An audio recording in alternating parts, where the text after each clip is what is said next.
Mugi ka urang dewasa umi melangna kacidang,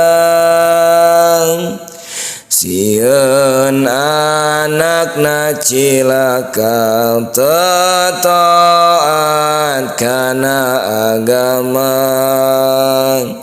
Umi terus ngadoakeun sanajan anak nyusakeun.